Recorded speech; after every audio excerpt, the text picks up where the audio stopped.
In 5 years of marriage, her biotechnology billionaire husband, Silas Thorne, never allowed her a single night out. He swore it was to protect her delicate equilibrium, but it was a lie to hide her. When Silas was forced to bring his quiet wife, Anya, to a massive televised fundraiser for rare genetic disorders, an event vital to his public image, she wasn't wearing his diamonds. She was wearing his sacrifice. Midway through the evening, a renowned geneticist from Europe approached their table. The scientist didn't address the business. She calmly spoke to Anya in rapid, whispered German, mentioning specific, ultra-rare genetic codes. As Anya replied, confirming a horrifying truth only two people in the world knew, the color drained from Silas Thorne's face, turning him the sickly gray of lab formaldehyde. He suddenly understood why Anya had been kept hidden for 5 years. She wasn't his wife. What happened next didn't just stun everyone. It revealed the marriage was a methodical plot for murder, transforming betrayal from a crime of passion into a terrifying genetic conspiracy. Hello, my beautiful family. Welcome back to Mr. James Family Stories, your own family story channel. Tonight, let the light of truth fall upon every woman who has ever been unseen. We pray for divine clarity and unbreakable dignity for all women who face hidden darkness. I speak from my heart. I pour my soul into every story for you. When you stay till the end, when you like and comment, it tells me my effort matters and our family is alive. If your heart is true, like the video. If your love is real, write, "I am with Mr. James." Anya stood in front of the mirror, not admiring herself, not judging herself, just standing. The mirror was tall, too tall, framed in gold that reflected light she never asked for. The woman staring back looked composed. That was the problem. Composure had become a habit, a survival skill. The dress rested against her skin like a quiet command, black, smooth, carefully modest. It didn't belong to her. She felt that instantly. Nothing in this house ever truly did. She lifted her hand and adjusted the fabric near her collarbone. The movement was automatic, reflexive. 5 years had taught her how to disappear without leaving the room. Behind her, the house breathed softly. Climate-controlled air, muted footsteps, silence that felt engineered. This house was built to listen. She had learned that early. She didn't slam doors here. She didn't raise her voice. She didn't ask questions more than once. Questions had a way of changing things. She lowered her hand and met her own eyes in the glass. They were steady, dark, alert. A black woman's eyes that had learned to read rooms before speaking in them. 5 years of marriage. 5 years of never being introduced as his wife in public. No photographs, no dinners, no galas, no applause beside him. Silas Thorne was known everywhere, and yet she was known nowhere. Tonight was the first time he had asked her to step outside with him. That alone made her chest tighten. She heard his footsteps behind her, measured, controlled. He always walked like that in her presence, like someone approaching something fragile that might crack if handled wrong. He stopped just behind her, close enough that she felt the change in air. For a moment, neither of them spoke. Silence had become their most fluent language. She watched his reflection appear beside hers, tailored suit, perfect lines, that face the world trusted. Only she noticed the tension at the edges. His eyes didn't meet hers at first. They studied the dress, the way it fit her, the way it concealed her. "You look," he began. He paused, searching. "Perfect," he finished. The word fell flat. She didn't respond. Compliments here were not gifts. They were instructions. He reached for the velvet box on the dresser, opened it carefully. Diamonds caught the light. Anya's shoulders stiffened before she could stop them. She hated jewelry nights. Silas lifted the necklace with both hands, as if it were delicate, as if it mattered. She turned slightly, offering him her neck. Not because she wanted to, because it was expected. The chain touched her skin. Cold. His fingers brushed her nape. They were trembling. Always trembling. Not enough for anyone else to notice. Enough for her to feel. Fear had a texture. She had learned that too. Her breath slowed, controlled, measured. The clasp resisted for a moment. Silas cursed under his breath, barely audible. She watched his hands in the mirror, watched them steady themselves. "You okay?" he asked softly. Concern practiced to sound real. She nodded. Yes, the safest word. The necklace finally closed. Silas exhaled sharply, like he'd been holding air in his lungs too long. Relief flickered across his face. He stepped back. For a second, his hands hovered in the air, uncertain. Then he dropped them to his sides. "Tonight will be simple," he said. His voice took on that tone, the one that wrapped control in kindness. "Just a short appearance." She stayed silent. "You stay close to me," he added. She lifted her eyes, met his in the mirror. "Why now?" she asked. The question was quiet, but it landed. Silas blinked once. "It's important," he said quickly. "For the foundation, of course. Everything always served something larger than her." She turned to face him fully. The dress whispered as she moved. "This is the first time," she said, "in 5 years." He didn't argue. That unsettled her more than denial would have. Instead, he adjusted his cufflinks. Gold, subtle, expensive. "You never liked crowds," he replied. A lie, and he knew it. She had once loved rooms full of voices, loved debates, loved ideas colliding. He had loved that about her. Once. "You made sure I didn't," she said. The air between them tightened. Silas looked at her then. Really looked, not as a husband, as a man weighing consequences. "Anya," he said. Lower, slower. "This isn't the night for that." The words pressed down on her chest. She nodded. Sometimes survival meant swallowing truth whole. He reached for her hand. His palm was warm, careful, almost tender. "You just need to do one thing," he said. She let him hold her fingers. "What thing?" she asked. He hesitated. "Just a fraction. Enough." Then he smiled, gentle, controlled, reassuring. "Don't talk too much," he said softly. "Let me handle everything." Something shifted inside her, not loudly, not violently, quietly, decisively. People didn't hide their wives without a reason. People didn't fear voices unless those voices carried danger. She slipped her hand from his. "Okay," she said. Relief washed over his face. He leaned forward, pressed a kiss to her temple. It felt practiced, polite, not intimate. "Thank you," he murmured, as if she had agreed to something simple. He turned toward the door. Anya looked back at the mirror one last time, at the woman dressed for a world she had been denied, at the woman who had learned silence too well, at the woman being taken out tonight not as a partner, but as a variable. She followed him out. The door closed behind them. Soft, final. As the car door shut and the city lights reflected in the glass, one thought settled heavily in Anya's chest.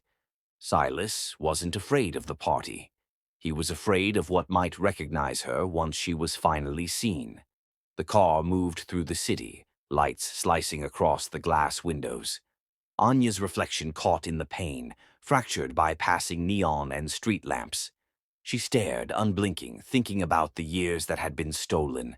5 years of quiet, 5 years of rooms without echoes, 5 years of waiting for something that never came. Her mind drifted back to the first month after the wedding. The honeymoon had been a false promise. Silas had smiled, warm, generous, charming. And then the doors had closed.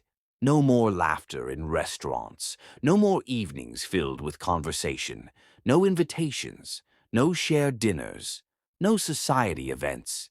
He had claimed it was for her own good. "You are too private," he had said once, brushing her hair back. His fingers lingered. Too long, too close.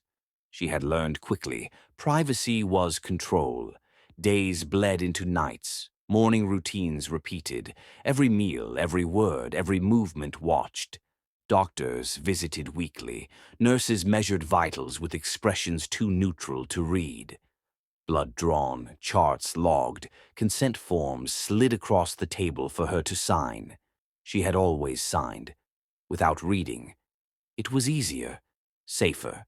Sometimes she imagined what life outside might feel like. The smell of rain on streets she had never walked. Conversations in rooms where no one judged her. The sound of her own laughter bouncing off walls that weren't so tall, so cold, so sharp. Silas appeared at her side, always, even when she tried to lose herself in daydreams. A hand on her shoulder, a smile that promised warmth, apologies that sounded like care. But the care was a cage. She remembered nights sitting at the dining table alone, his voice on the phone discussing business, money, genetic research, expansion plans. Her presence there had no purpose beyond aesthetic. Sometimes he glanced at her. The warmth was there, superficial, calculated. Each smile weighed against compliance, each touch measured for obedience. She had wanted to speak, to ask questions, to argue, to laugh freely. But she quickly learned her voice could vanish. The moment she spoke without caution, he would frown. The warmth would fade, a wall would rise between them. His disappointment suffocating, quiet, absolute. Years of silence had made her vigilant, every word considered, every expression measured. Even breathing had its rhythm, controlled. Medical checkups became rituals of fear. She recalled signing the first form, small text, dense language, no explanations, the pen heavy in her hand. He hovered, smiling. "Just sign, it's routine," he said. Warm, kind, encouraging. And she had. She signed every form thereafter. Routine, he called it. Obedience, she realized later. A life measured in signatures and nods. Some nights she woke sweating. Dreams of needles, papers she had never read, whispers of her own body exploited silently. Silas would enter softly, checking the window locks, adjusting her blanket. A guardian, a jailer. The line blurred. He had his reasons, he said. Safety, health, privacy. He said them so convincingly she almost believed him. Almost. Anya's thoughts returned to the window. The city glimmered. The car hummed softly over asphalt. Her reflection shimmered back, fragmented, familiar. She remembered her friends. Not many. Fewer still remained after she disappeared from the world. No emails returned, no calls returned. They didn't know where she had gone. Some assumed she had died socially. It felt like death. Her work, her lab coat, her experiments, her conferences, all taken. Locked behind doors she was never allowed to open. Slides and samples she could not touch. Ideas she could not explore. He had smiled when she suggested research once, encouraged her gently, only to redirect her curiosity toward his goals. The realization sank in. He never wanted her mind, never her intellect, only her presence, only her body, only compliance. He had loved control more than her, more than any woman, more than truth. And now, tonight, all of it was about to be exposed. She recalled the pile of papers he had slid toward her one evening. Consent forms, blood tests, genetic samples. She had signed without hesitation, no questions, no understanding. Her fingers tingled at the memory. Her hands had always obeyed better than her heart. The city passed, lights blurred. The hum of tires became a low drum in her chest. The thought came suddenly, a chill in the air or maybe inside her. What if she had been nothing more than a tool all this time? Her body had been safe, her mind had been restrained, her voice silenced. For 5 years. And now, with Silas next to her, she realized the world would see her tonight. Finally, her stomach tightened, a knot of fear, a knot of anticipation, a knot of rage. She remembered the first day she noticed the forms, the doctors handing them over without explanation, the pens hovering over the paper, the quiet insistence in Silas's eyes. She had trusted, obeyed. It had been a mistake. Anya's heart beat faster, a rhythm that had been quieted for too long, pulse matching the hum of the tires. She turned slightly toward Silas. His profile was perfect, impeccable, controlled, and yet he was not untouchable. The facade could slip. She wondered for the first time in years if he had underestimated her. Her mind raced with questions, with suspicions, with memories long buried. Each passing building, each blur of neon, reminded her of isolation, of silence, of obedience forced by kindness, carefully veiled. The hum of the tires matched the pulse of her thoughts, rapid, unrelenting, sharp.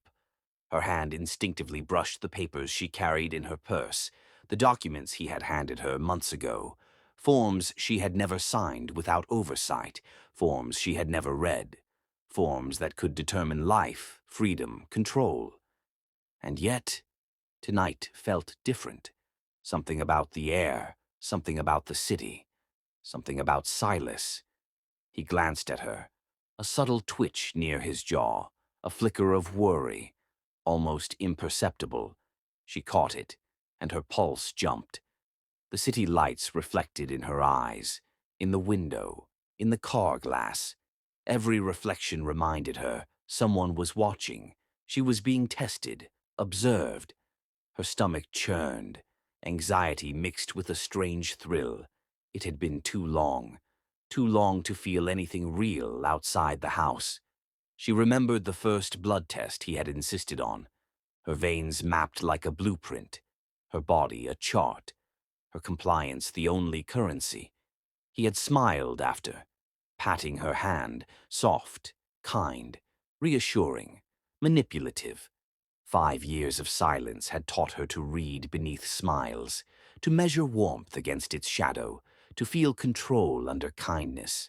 Her mind replayed the moments of subtle manipulation, the bedtime conversations where he feigned concern, the whispered encouragement to stay quiet, the constant monitoring disguised as care.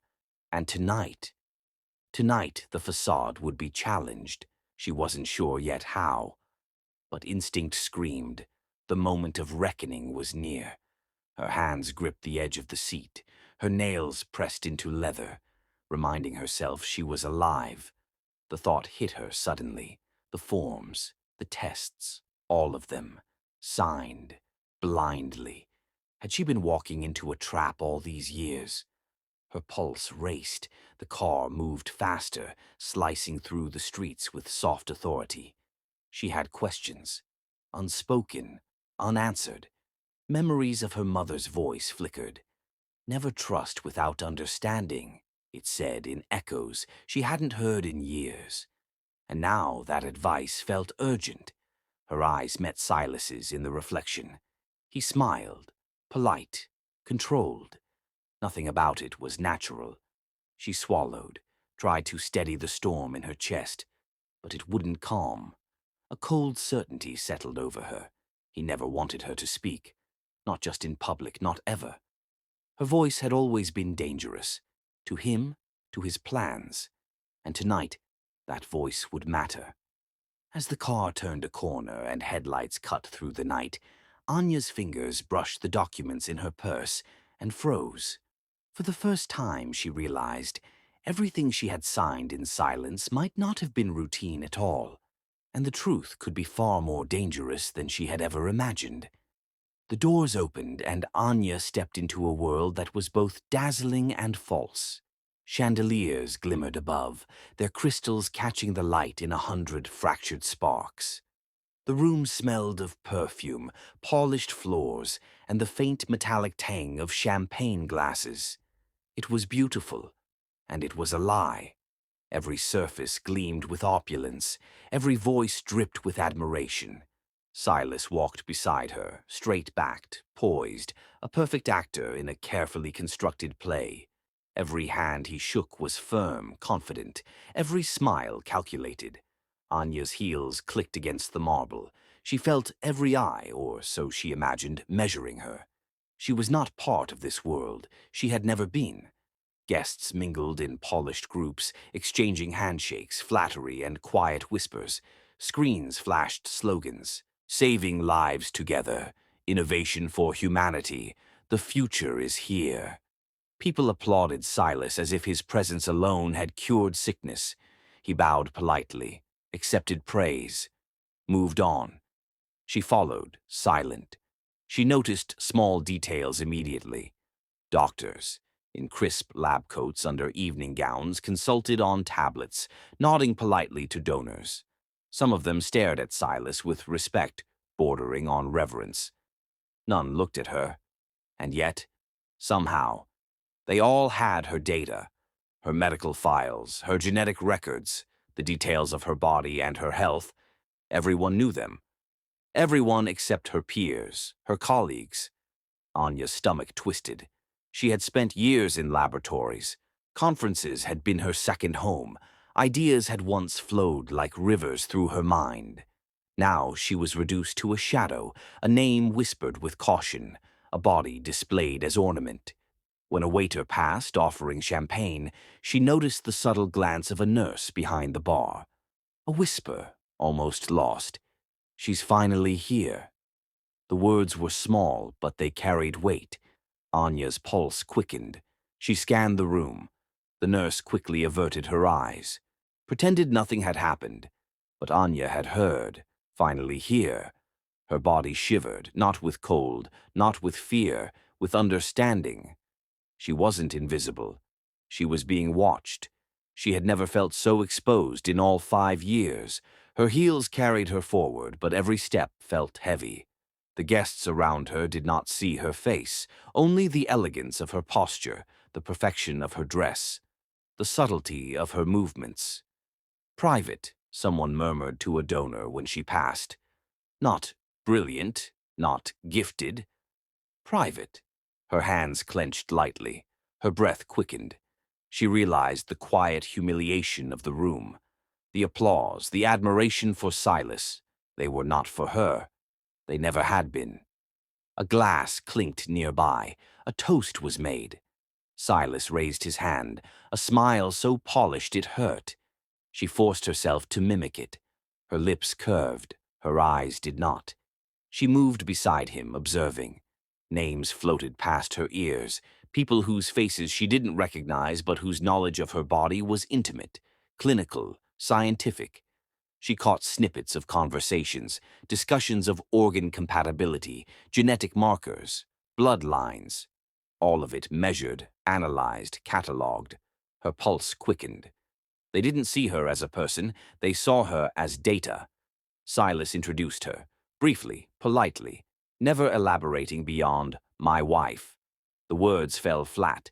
The room moved on. Her presence was noted, her mind invisible. She felt heat rise in her chest. Anya's eyes scanned for any familiar face. There were none, no peers, no colleagues, no one who could remind her she had once existed in this world. A young researcher brushed past, whispering technical terms that would have once sparked a lively debate. She understood every word, and yet no one knew she could. The realization cut sharper than any knife. Silas guided her toward a group of donors, their hands outstretched, smiles expectant. She returned their greetings, measured, polite, rehearsed. One man's gaze lingered a moment too long. Anya felt it like a physical weight. He didn't see her. He saw her data. A tray of hors d'oeuvres passed. She took one mechanically. Her stomach turned. The glittering room felt like a stage, and she was an actor without lines. She remembered every form she had signed, every test she had submitted to, every whisper of compliance she had offered silently. And now she understood the magnitude of the illusion. The applause rose. Silas smiled, acknowledged the donors, all of them expecting the night to follow the script he had written. And yet, something in the air shifted. She caught the nurse again, briefly, a subtle nod. "She's finally here," repeated the words, almost a warning this time. The crowd continued, oblivious. But Anya's mind raced. Finally here, not for applause, not for admiration, not for Silas, but for them. For everyone who had catalogued her, measured her, owned her. And finally she was seeing it too. Her pulse drummed in her ears, her hands itched, her fingers trembled lightly. She wondered, for the first time tonight, if she had been underestimated, if her silence had been assumed, if the world had been confident that she would obey without question.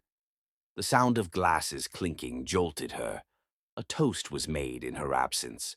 Her reflection caught on the polished floor as she passed a mirror. She looked different there, not just elegant, not just composed, alive. Her eyes held something no one else had anticipated: awareness, knowledge, danger. A waiter passed with a tray of desserts. She picked one up mechanically, feeling the weight of eyes lingering on her hands. Silas whispered her name softly, his tone polite, almost rehearsed. "You're doing fine," he said. She didn't answer, because she wasn't. Not yet. Not in this room. And then, near the far corner, she saw it. A screen flashed a medical chart. Her chart. Not a fictional patient. Not a generic example. Hers. Numbers. Values. Data points. Her name. Her body. Every measure of her existence displayed silently to this audience of strangers. The room applauded Silas again. No one noticed her staring. No one noticed her recognizing the full extent of her exposure. And then a nurse leaned toward another guest and whispered just above a breath, "She's finally here." It wasn't just a statement anymore. It was a declaration. Someone had been waiting for her arrival, and they knew she was ready. Her stomach turned, her heart raced. A tight coil of anticipation and fear settled in her chest. Finally, here. Not for Silas, not for the donors, not for the show. Finally here for herself. As the music swelled and the crowd's chatter grew louder, Anya caught movement near the screen. A hand pointed. A whisper passed her lips unintentionally. "They know I see everything." And she realized in that instant that her silence until now had been the most dangerous lie of all, and tonight it was about to be broken. The music pulsed around her, soft yet constant, like a heartbeat she couldn't control. The chatter of the room continued, polite, practiced, ignorant. But for Anya, the world had narrowed to a single movement. An elderly woman approached, small, dignified, but carrying presence in every step. White hair pinned carefully, sharp eyes that didn't miss a thing. Dr. Helga Brandt. She did not look at Silas. She did not glance at the screens. Her gaze lingered on Anya. Too long. The room continued. Champagne glasses chimed. Donors laughed politely. The orchestra's strings wove a fragile illusion of civility. But time had shifted for Anya. Everything else blurred. The lights, the conversation. Even Silas, standing rigid beside her, receded. Dr. Brandt stopped a step away, and suddenly spoke, not in the polite, controlled English used by every guest, not in the rehearsed small talk expected in this room. German, fast, precise, deliberate. Words poured over her like a flood. She caught fragments, medical terms, genetic markers, research jargon, the cadence of authority, the sharpness of experience. It was not small talk. It was not flattery. It was a test. Anya froze. Her pulse spiked. Her stomach twisted. She had studied German as a child. Her mother, a refugee from Austria, had insisted. "It is a language of precision," she had said. "It is a language that saves lives and breaks hearts." Now, decades later, it was a lifeline. The words rushed at her. Her mind deciphered them almost instinctively. each syllable a signal, a key, a password hidden in plain sound. Dr. Brandt's eyes narrowed. A flicker of something passed across her face. Recognition, hesitation, confirmation. The crowd continued around them, clinking glasses, murmured congratulations. The applause for Silas. Anya barely noticed. Her ears had tuned into the language that had shaped her survival. She felt the weight of the gaze upon her. Not judgment, not politeness, interest, assessment, calculation. Every word Dr. Brandt spoke carried subtle testing. Specific markers mentioned, rare, isolated, almost impossible to know unless intimately trained. Names of a research group from the 1980s, locations of forgotten laboratories, experiments that had been quietly erased from the public record. Anya's stomach dropped, a chilling realization. This wasn't conversation, it was identification, verification. Her hands trembled slightly, her lips parted, almost in disbelief. Silas noticed. His jaw tightened imperceptibly, a bead of sweat along his temple. Small, almost invisible. But she noticed. The room seemed to recede further. The lights became dim. The orchestra's strings grew distant. Her focus narrowed entirely on Dr. Brandt. A test. Her mind repeated the thought, slow, deliberate. The words, the cadence, the precision. It was deliberate. She was being tested. Anya's heart pounded. Not fear. Not yet. Recognition.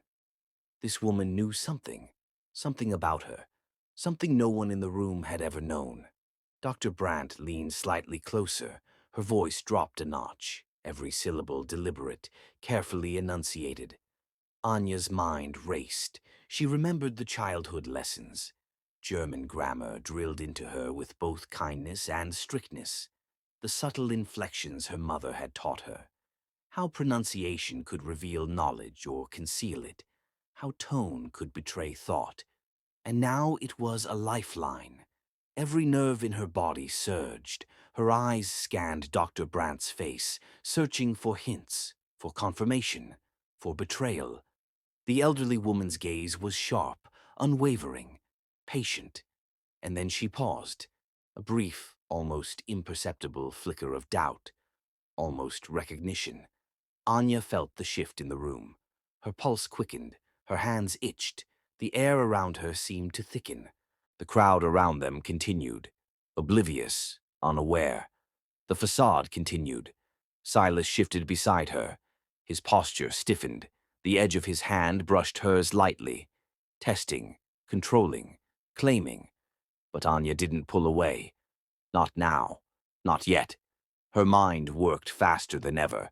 Every syllable of German processed instinctively, every grammatical marker, every research term, every historical reference, the pieces connected.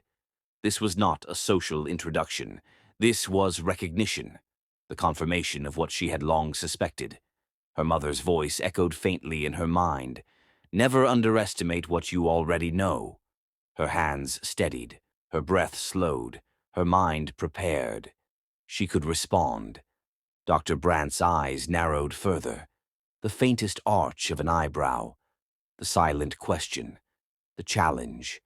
The world seemed to wait. The chandeliers glimmered overhead. The music ticked softly in the background. The applause for Silas grew momentarily, and then silence returned. Every second stretched taut, every heartbeat loud in her ears, every breath deliberate. Anya's lips parted. Her voice trembled once, and then she spoke, fluently. German rolled off her tongue. Precise, measured, confident. Dr. Brandt froze. Recognition dawned. Confirmation. A spark of understanding passed between them. The room kept moving. The guests continued. Silas smiled faintly, unaware, still performing his role. But Anya's world had shifted. The game had changed. She was no longer invisible. She was no longer silent. And Dr. Brandt knew exactly who she was.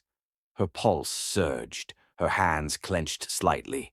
Every instinct screamed alert. This was the first step, the first real step toward uncovering the truth. As the last word left her lips, the elderly woman's eyes narrowed with quiet intensity, and she whispered, just for Anya to hear, "So, it begins." And in that instant, Anya realized that everything she had endured in silence was about to collide with a truth far larger and far more dangerous than she had ever imagined. The German words left Anya's lips like a river she had thought long dammed. They came slowly at first, deliberate, careful, as if testing the space between syllables, then faster, fluid, unstoppable, fluent, precise, alive. Dr. Helga Brandt's eyes widened imperceptibly, a flicker of shock, recognition, confirmation. Anya's chest tightened, her pulse echoed in her ears. Something ancient, something buried had been unearthed. The language belonged to her mother. Whispered bedtime stories, told with a tremor of fear and love. Warnings carried on a quiet voice, tales of survival, loss, and exile. Every syllable was imprinted on her memory, even decades later, even after silence had wrapped her world in walls of obedience. She spoke the words, unthinking, almost automatic, and yet each phrase contained weight, precision, knowledge, danger. Dr. Brandt leaned closer. Her mouth moved, but her words trembled now, not from nervousness, but from recognition of an impossible truth. She mentioned a sequence, a genetic marker, something Anya had never heard outside the quiet, protective walls of her childhood. The words made her stomach drop. The marker had existed only in whispers, only in her mother's warnings, a fragment of a research lineage almost erased from history. The 1980s, a secret research group, a project hidden, removed, scrubbed from papers, databases, archives, gone, except in memories, in coded genetic sequences, in the silence her mother had protected. Anya felt the chill sweep over her. Her mother had warned her of people who would come for knowledge, for blood, for bodies. People who had erased names, history, and evidence. People who would see her as a vessel, not a person. And now, it seemed those people had found her. Dr. Brandt's voice wavered.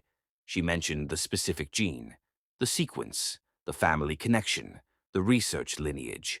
Anya's knees weakened slightly. The room shifted, lights blurred. Music became a dull hum. Everything focused on the woman who had spoken in her mother's language. She had been tested, verified, recognized. And Silas? He remained poised, smiling, unaware that the foundations of his carefully constructed world were already trembling. The realization hit Anya like ice. He hadn't married her for love. He hadn't married her for companionship. He had married her because she carried what no one else in the world had, a genetic key, a sequence that could save lives or destroy them. The memory of the consent forms returned sharply. Every document she had signed without question, every test she had undergone, every routine check and procedure. They had not been routine. They had been preparation. For what, she didn't yet fully understand. Dr. Brandt stepped even closer, lowering her voice to a whisper. "You are exactly what I feared you might be." Anya's pulse spiked. "Fears?" she asked, voice low, almost shaking. The German rolled off her tongue, naturally, instinctively. Dr. Brandt hesitated. Her hand trembled slightly as she adjusted her glasses. "The group, we thought it erased," she said. "We thought every trace gone." Anya's eyes narrowed. Her mind raced. "What do you mean?" "The genetic markers," Dr. Brandt continued.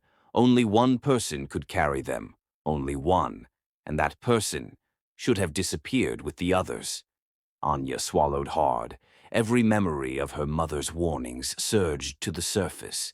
The nights of hushed conversations in the refugee camp, the fear in her mother's voice when strangers asked questions about her father's research, The way she hid the notebooks, the sequences, the names. It all made sense now. She had been protected, and at the same time she had been preyed upon. Silas had known nothing of this, or so she had thought, but perhaps he had known enough. Her hands trembled slightly as she clutched her clutch bag tighter, every nerve on alert.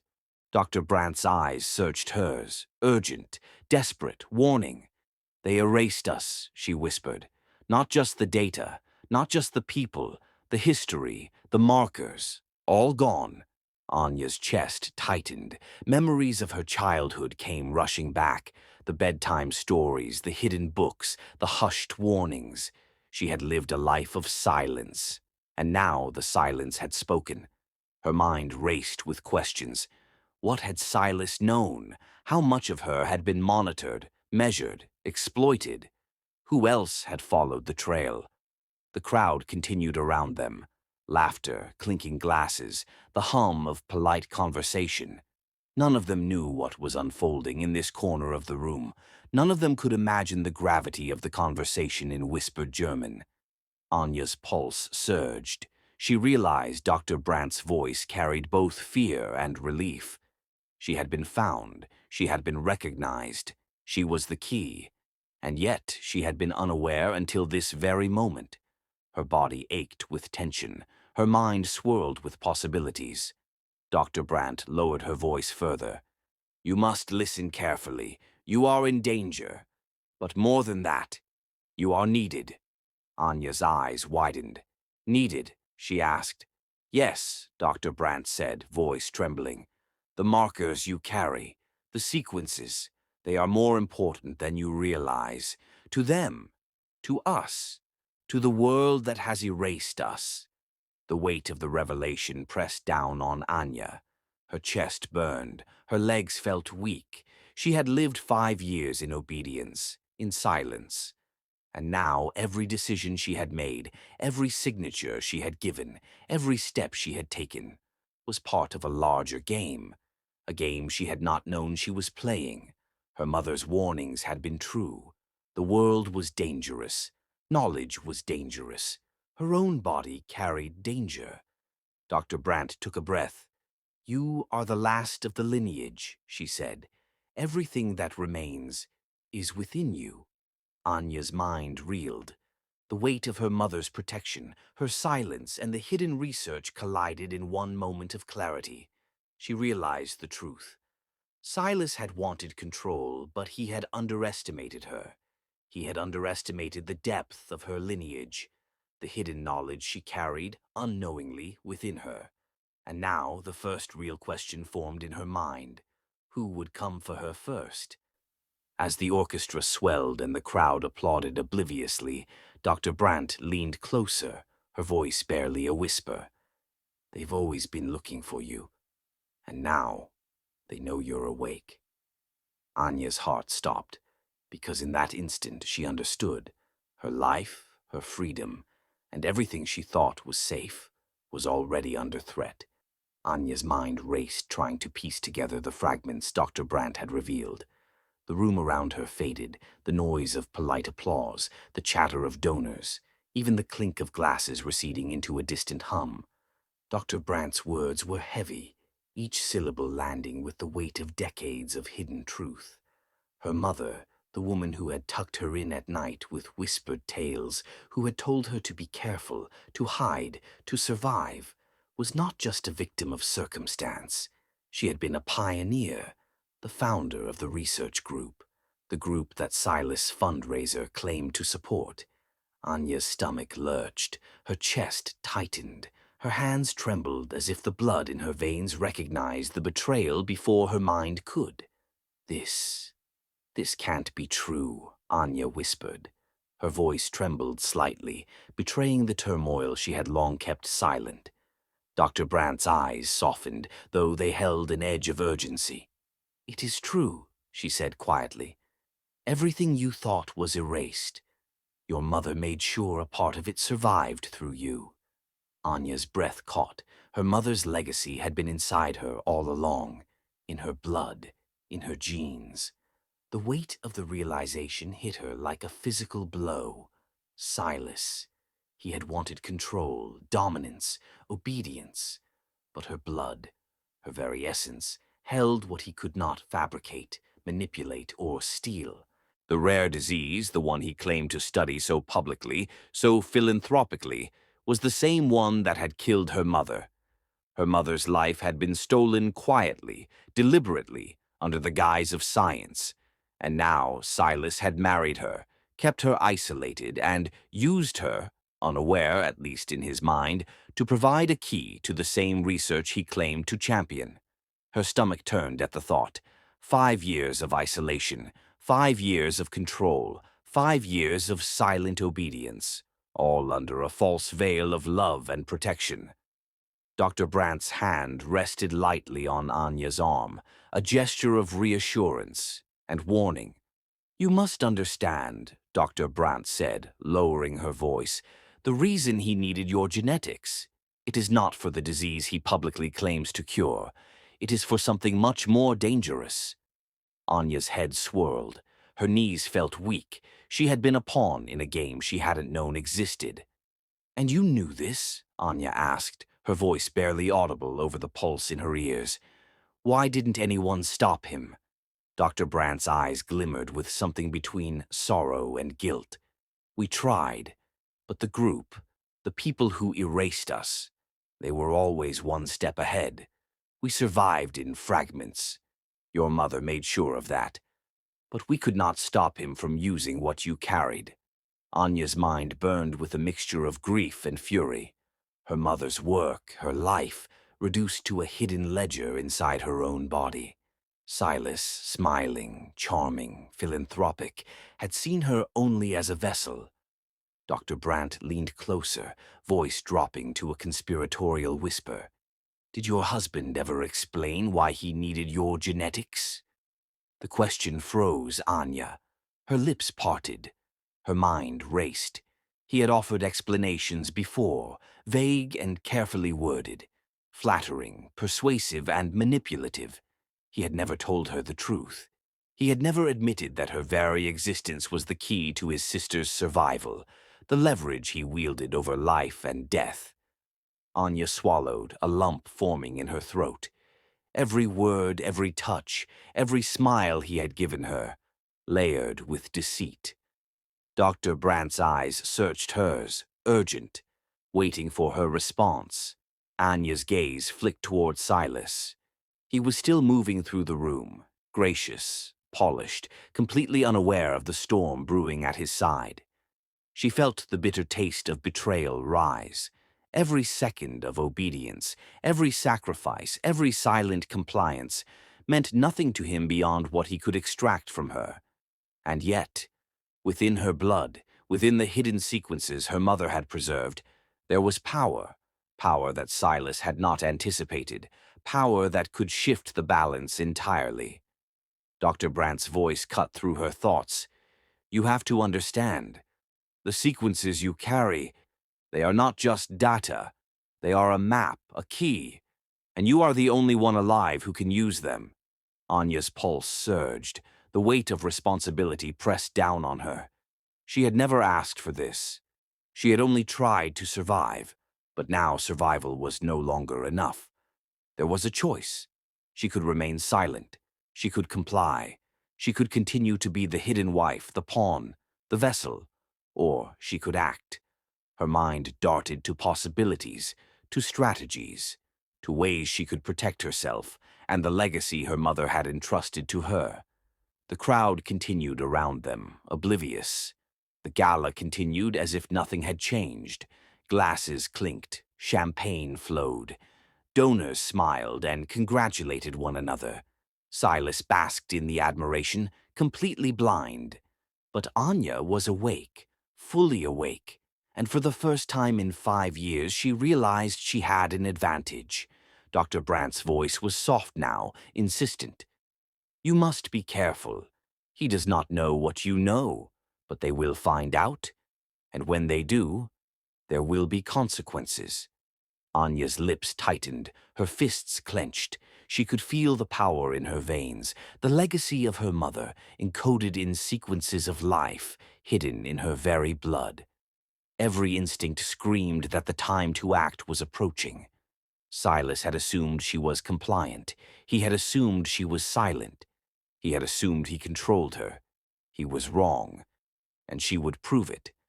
Dr. Brandt glanced toward the edge of the room, her gaze darkening. The first step is understanding what they already know. Anya's mind sharpened. Every detail, every whisper, every encoded memory surged forward. She felt the cold clarity of purpose. Her mother's legacy was not just survival. It was action.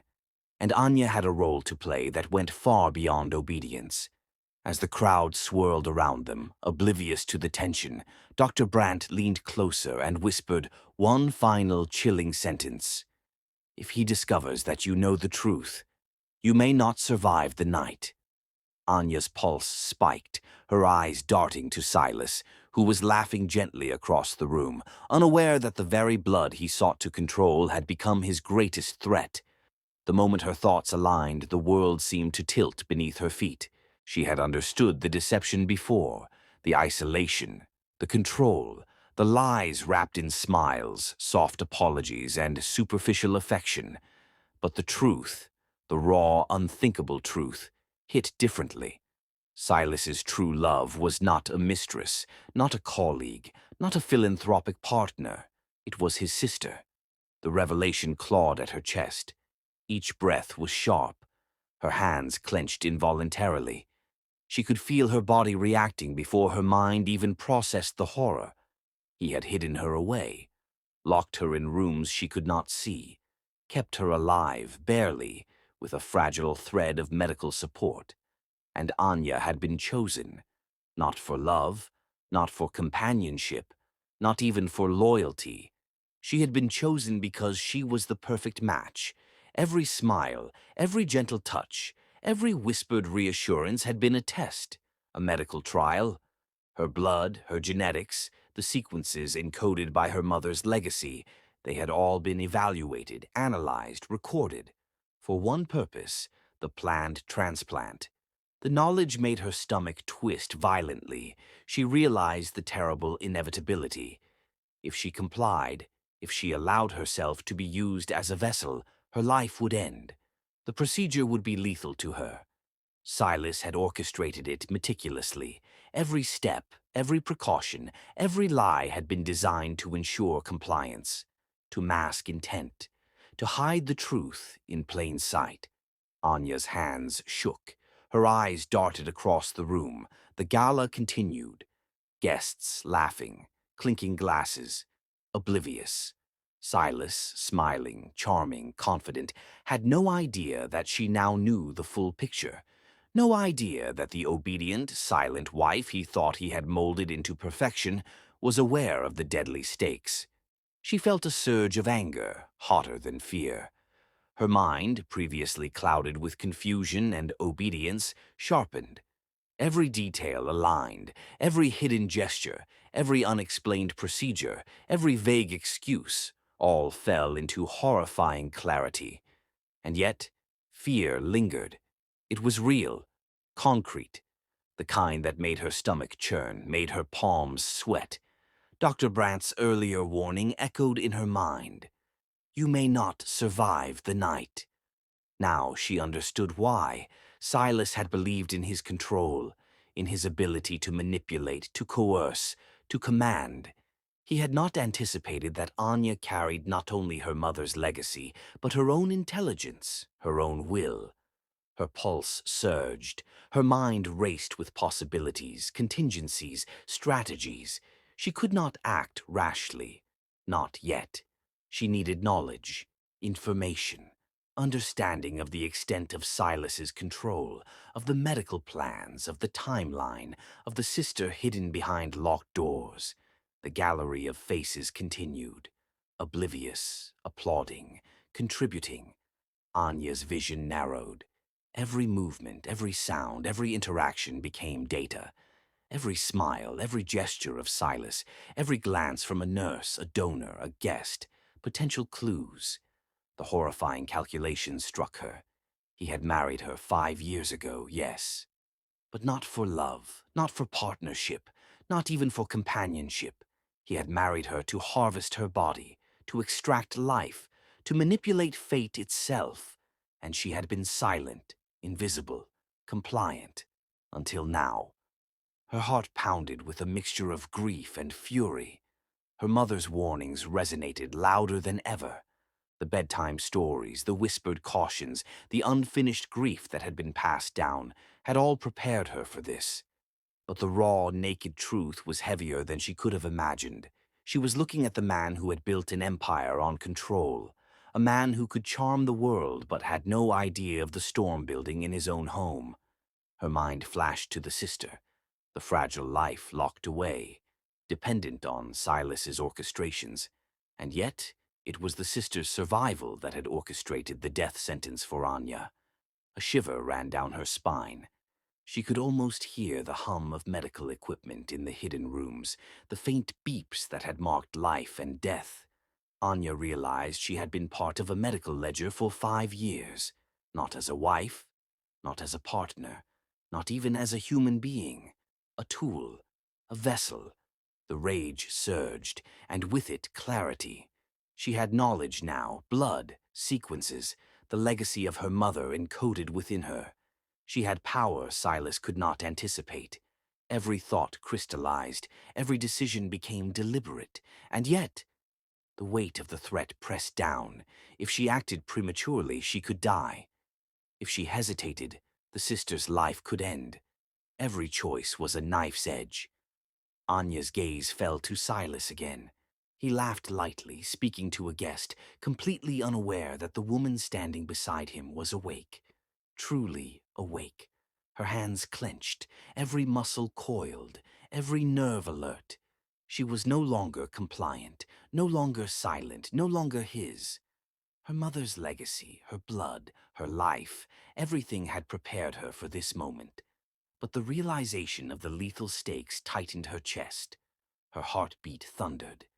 The room, once a place of isolation, now felt like a trap. She felt Dr. Brandt's presence behind her, calm but urgent, a reminder that the world outside the gala was aware, watching, calculating. Anya's mind raced through contingencies, escape routes, allies, the hidden sister, the medical staff. Every detail she had observed in 5 years became critical now. And then the final, chilling realization struck her fully. The planned transplant would kill her. Silas had designed it carefully. Every precaution, every clinical procedure, every whispered promise, it all led to the same conclusion. If she complied, she would not survive, and the sister would live. Her life balanced on the knife's edge of sacrifice and survival. Her mother's stories, Dr. Brandt's warnings, the hidden genetic sequences, they had all led to this moment of truth. Anya's gaze hardened, her mind sharpened, her body tensed. She would not go quietly. She would not be the tool he imagined. She had to act, but she needed a plan. The gala continued, oblivious to the silent war unfolding beside its laughter and champagne. Every second counted. Every move mattered. And Silas, smiling, unaware, remained the unwitting architect of his own danger. As Anya's mind raced through escape plans and strategies, she caught sight of a shadowed figure near the back of the room. Someone who wasn't a guest, someone watching her with intent. Dr. Brandt whispered urgently, her voice a barely audible tremor. "They've arrived earlier than we expected." Anya's pulse stopped for a moment, because in that instant she realized the danger wasn't just in Silas's plans, it was already in the room. Silas moved toward her slowly, his confident stride faltering for the first time in 5 years. The gala's hum faded around Anya, leaving only the space between them. His sharp suit, the tailored perfection, the billionaire charm. It all seemed smaller, diminished by the tremor in his hand, the slight hitch in his breath. He had always commanded every room, always controlled every interaction, always known the precise weight of his words, the calculated pause, the subtle intimidation. But now, he approached her like a man unsure of the ground beneath his feet. Anya's chest tightened. Every instinct told her to remain calm, silent, observant. Yet a part of her wanted to see the cracks, to witness the man who had built an empire on control finally falter. His eyes, usually sharp and unreadable, flickered with something unrecognizable. Fear, worry, even regret. He stopped a few steps away, his hands partially raised, not in surrender but in an awkward attempt at reassurance. "Anya," his voice, always measured, authoritative, now wavered. Soft, human, fragile. The words struck her. She had spent 5 years in silence. She had endured whispers of kindness wrapped in manipulation. But this was different. For the first time, he spoke not as a controller, but as a man facing his own miscalculations. I didn't think," he began, faltering. He swallowed hard. "I didn't anticipate." Anya's gaze narrowed. Every word, every pause, every tremor in his voice revealed layers he had never shown before. The man who had seemed untouchable, untarnished, perfect, was suddenly vulnerable. Her mind raced with questions, suspicions, strategies. Could she trust the softness in his tone, or was it another layer of manipulation? Silas continued, struggling with a composure that had always been effortless. "I never wanted to hurt you." The words were carefully chosen, deliberate. Yet the truth, or parts of it, leaked through. Anya felt the storm inside her. Anger, betrayal, fear, and a flicker of something else, curiosity. What would he reveal if she pressed? Would the carefully constructed illusion crumble entirely? Her voice was quiet, almost tentative, yet sharp enough to cut through the tension. "Why?" she asked. "Why me? Why all of this?" Silas paused. His gaze flickered to the crowd, then back to her. Even with the gala continuing, oblivious, he seemed trapped in the gravity of this single moment. I thought I was protecting you," he admitted. The words were rough, uneven, stripped of their usual polish. "I thought isolation, control, it would keep you safe." Anya's pulse surged. The cold realization of 5 years of manipulation collided with the human element she hadn't anticipated. "You thought you were protecting me?" she echoed, incredulous. Her hands clenched. Her mind whirled. Everything she had endured, the silence, the fear, the unwitting compliance, was measured, analyzed, orchestrated. And yet, he looked human. He swallowed again, exhaling slowly. His eyes held a flicker of pain, of conflict that she had never seen before. "You don't understand," he continued, voice trembling slightly. "The disease, my sister. She couldn't survive without you. I had no choice." The words hit her like ice and fire simultaneously. The stakes were real. The plan had been lethal, yes, but driven by desperation, fear, and twisted love. She studied him.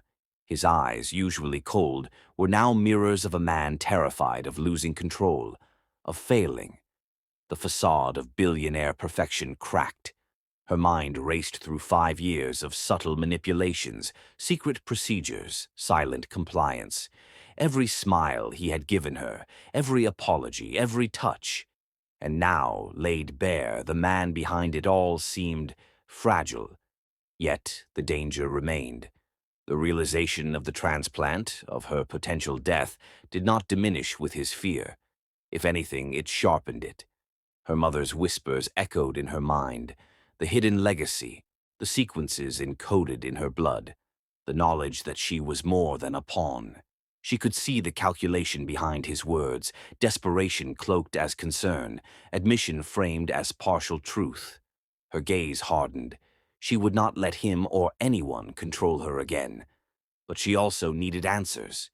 She needed clarity. Her voice dropped, soft but firm. Would I survive? The words lingered in the space between them. A question that demanded honesty. A question that demanded truth. Silas faltered. He looked away, his jaw tightening, his lips pressing into a thin line. His eyes darted to the crowd, to the ornate decorations, to the flowing champagne. And then, almost impossibly, he remained silent. The silence itself was deafening, louder than any denial, louder than any confession. Anya's heart pounded. Her mind reeled. Every instinct screamed. He had lied, or at least withheld. Her pulse raced. The realization struck with the force of a hammer. Even now, the man who had controlled her life for 5 years still held secrets, still held the power of life and death over her. And yet, for the first time, she understood something crucial. She could survive, or she could act, but she could no longer be passive. The gala continued around them, oblivious. The laughter, the clinking of glasses, the soft music, all irrelevant to the storm raging in the corner. Silas's composure was cracking. The fear was real. The panic was subtle, but unmistakable. The man who had once seemed untouchable was now revealed as human, flawed, and desperate. Anya felt the rush of power mingle with fear, the knowledge that she could no longer trust the words of the man beside her, that her survival depended on her own choices, her own cunning, and her own strength. Her gaze hardened, unwavering. She would need to act with precision, with strategy, with awareness of every hidden variable in the room. And yet, she could feel a strange undercurrent of emotion. Even in betrayal, there was a glimmer of humanity. The man who had lied might yet be the man who could help her, or he might remain the architect of her doom. Every thought, every heartbeat, every pulse in the room focused on that singular moment, the unspoken question between them. Would I survive? The silence stretched, thick, heavy, loaded with meaning. And Silas gave no answer. As Anya's mind raced through scenarios, plans, and contingencies, a soft chime from her watch vibrated, a coded alert she hadn't expected. Her blood ran cold as Dr. Brandt whispered urgently, barely audible. "They're inside the building, and they're coming straight for you." Anya's breath caught, because in that instant she realized the danger was no longer theoretical. It had already arrived. The moment stretched between them, fragile and taut, like glass ready to shatter. Silas's eyes, once sharp with control, softened into something almost human, something desperate, something raw. He took a hesitant step closer, careful not to touch, careful not to provoke anger, careful not to break the fragile silence she had wrapped around herself. "Anya," he began, his voice low, roughened by emotion. I convinced myself that love would grow later." The words landed like a stone in her chest. Love, genuine, untainted affection.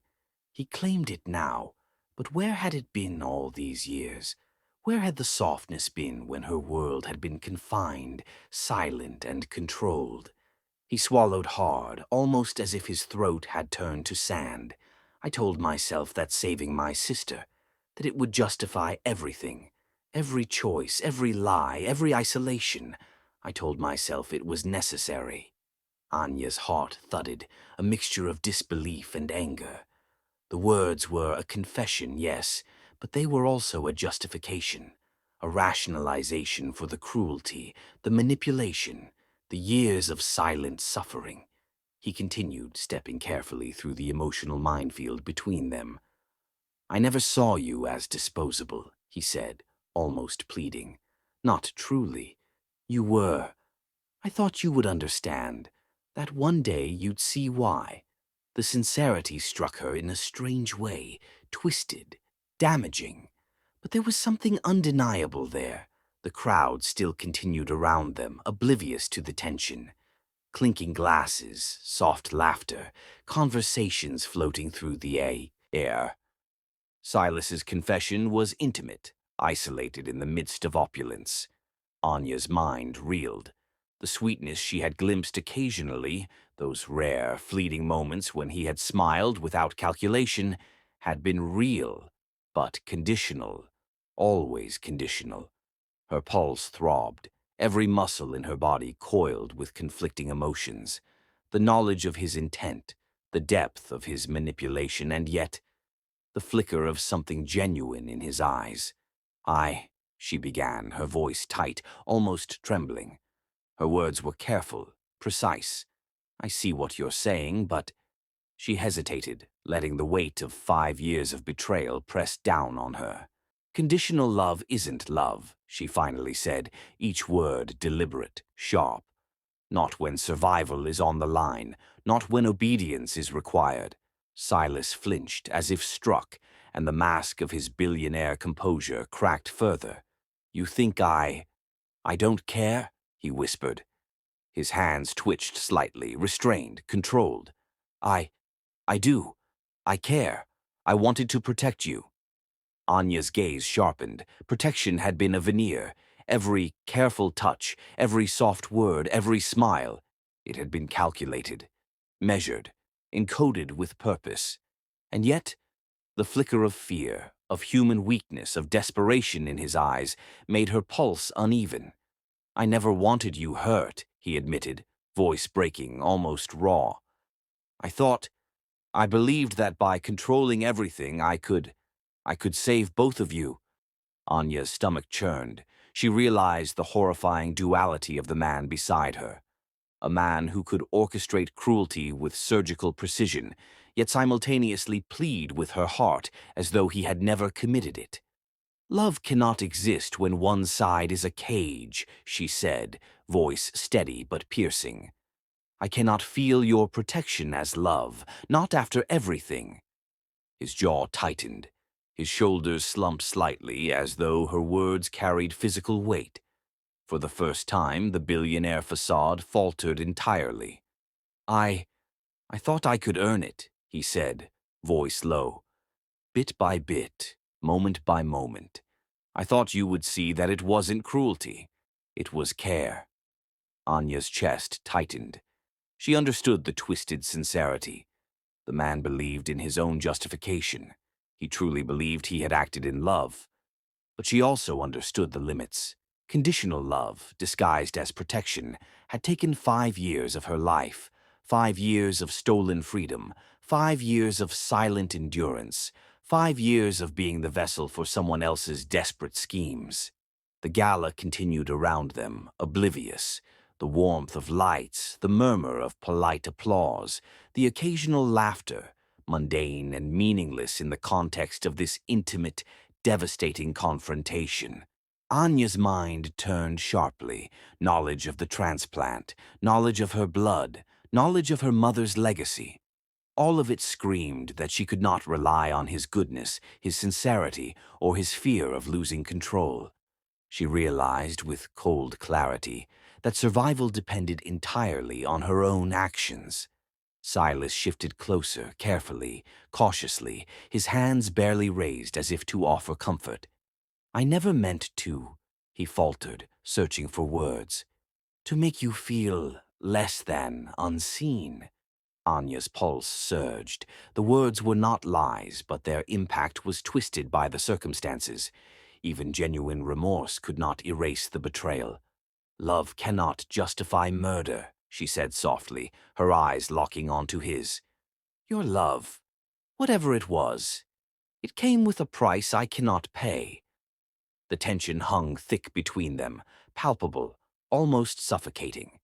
Every instinct screamed, every heartbeat raced. Silas's face reflected something new. Fear, vulnerability, recognition of the consequence of his actions. For the first time, he realized she was no longer merely compliant, no longer a vessel, no longer silent. The twisted sincerity of his confession lingered in the air. It was real, yes, but conditional, and the condition was her life. Anya's breath hitched, her pulse thundered. The clarity of her situation became a blade pressing against her ribs. She could not trust him. She could not rely on his words. She could only rely on herself. Her hands clenched at her sides, her gaze sharpened. Every plan, every observation, every hidden clue she had collected over 5 years surged to the forefront of her mind. And yet, beneath the rage, beneath the fear, beneath the clarity, there was a pang of something she could not name. Recognition, perhaps, that he had genuinely believed in his own twisted morality. A dangerous mix. A mix that could either destroy her or be used. The crowd continued unaware. Silas, vulnerable and unguarded, waited for a response that she was not yet ready to give. Anya's lips pressed into a thin line. The understanding crystallized. She must act. She must choose. She must survive. But first, she had to understand the full extent of the man who had lied while believing he was good. As the room's ambient music swelled, Anya's watch vibrated again, another coded alert she hadn't expected. Dr. Brandt's voice cut through the tension, barely audible. "They're moving faster than anticipated. He's not your only danger tonight." Anya's breath caught, because in that moment she realized the night held more threats than Silas, and her survival depended on uncovering them before it was too late. The weight of years hung between them like a thick, suffocating fog. Anya's eyes fixed on Silas, but her gaze cut deeper than the surface. It pierced every carefully constructed wall he had built around himself. Every facade, every polished gesture, every controlled smile, the entire empire of his control, was suddenly exposed under the intensity of her stare. "I wasn't just your wife," she began, voice measured, slow, almost painfully deliberate. "Not a companion for appearances, not a tool, not a series of medical calculations designed for someone else's gain." Silas shifted, the tension radiating from him palpable, almost physical. He opened his mouth, closed it again. His usual eloquence faltered. His billionaire composure, so meticulously honed over years, trembled. He tried, voice low, hesitant, almost begging. "Anya, I—" She raised a hand, stopping him. "No," she said softly but firmly. "Not now. Not before you understand." Her hands, which had endured 5 years of subtle and silent control, now gestured with authority. Every movement carried the weight of a history ignored, erased, manipulated. "I am more than my genetics," she continued, her voice gaining strength with every word. "I am more than the blood you coveted, more than the sequences that traced my mother's life and death. I am a woman. I am black. I carry history, culture, memory, and a voice you stole." Silas swallowed, his chest tightening. The realization seemed to hit him fully for the first time. The way she framed it, not as accusation, not as hatred, but as truth, was unbearable. "You took my consent," she said, each syllable precise, measured. "You assumed your reasoning, your desperation, your love, or what you call love, gave you the right to erase me, my choices, my life." The room around them, the gala, the music, the oblivious crowd, faded into irrelevance. Every eye, every sound, every movement was background noise to the thunder of truth crashing between them. Silas's hands clenched, then relaxed, then tightened again. Every instinct, every lesson in control he had learned, faltered. "I never thought," he began, voice breaking. "I never wanted to hurt you like that. I thought I was protecting both of you. I thought—" "Thought?" she interrupted, the single word sharp, slicing the air between them. "You thought while erasing me, while planning my death for your sister's survival." He flinched, the words themselves piercing him. Every apology, every attempt at justification, now sounded hollow against the raw weight of her truth. Anya stepped closer, her presence commanding despite the tension. Her eyes burned with a combination of fury and grief. 5 years of silence, of hidden procedures, of coerced compliance, all converged in the moment. "I am not compatible tissue," she said, voice rising just enough to carry, to echo. "I am not a ledger entry. I am not a calculation. I am a woman with life, with memory, with a mother who sacrificed everything, and a daughter who survived it all. And you never gave me the choice." Silas's shoulders slumped slightly, the weight of her words pressing like gravity. Every man-made facade fell away. Every mask he wore to hide fear, greed, or obsession was gone. He had built his empire on control, on manipulation, on the certainty that he could orchestrate life and death with his hand, his wealth, his science.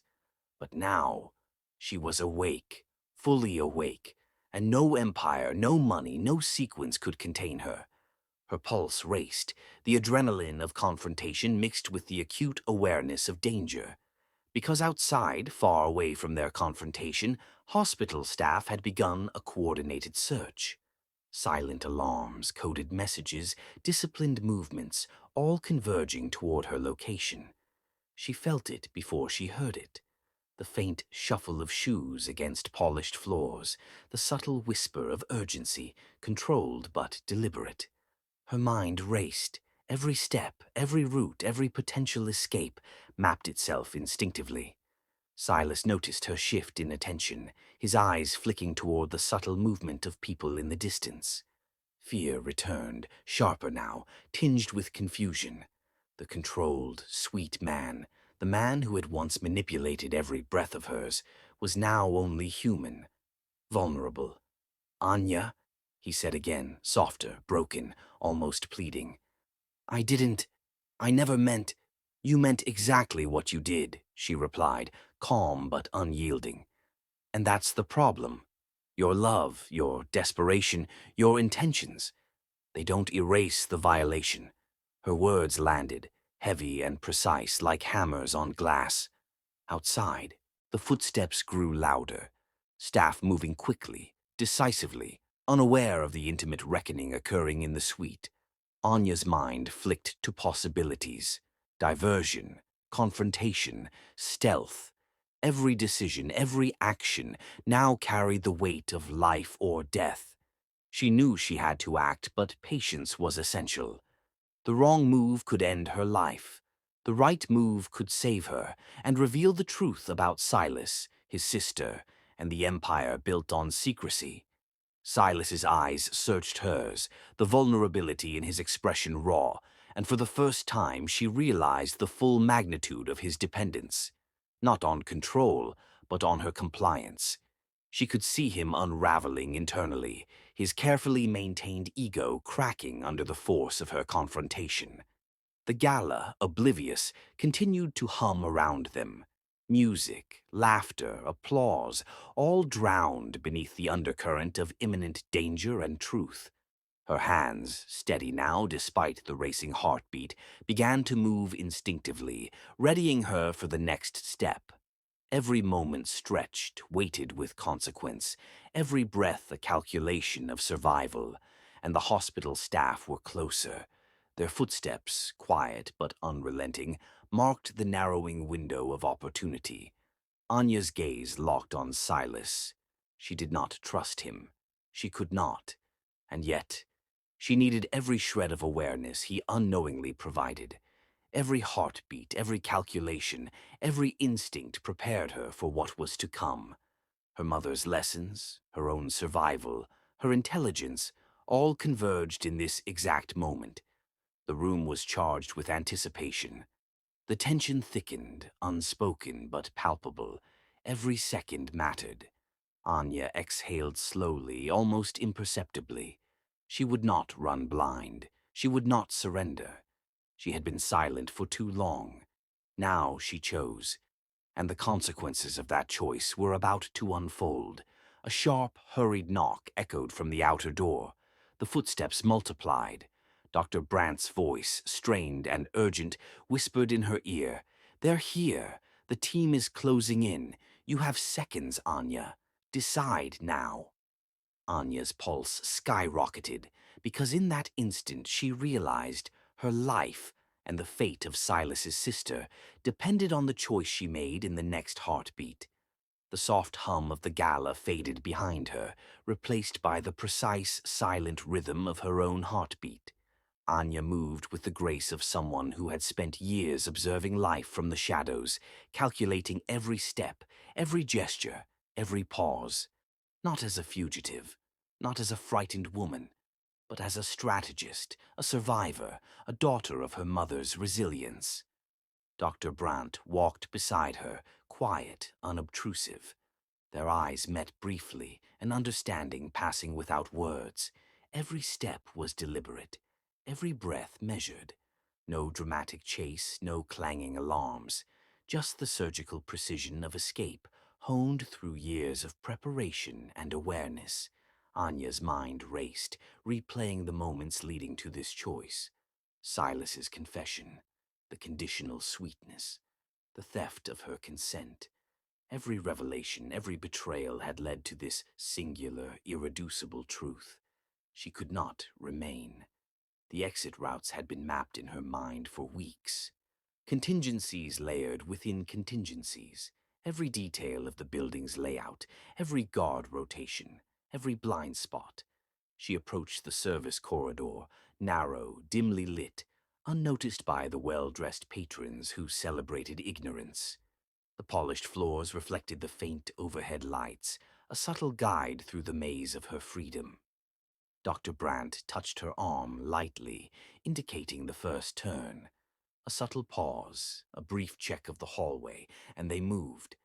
Silas, somewhere in the opulent crowd, remained unaware. Or perhaps he chose not to intervene. Anya's chest tightened, her pulse a drumbeat in her ears. Freedom was not a gift, it was a choice.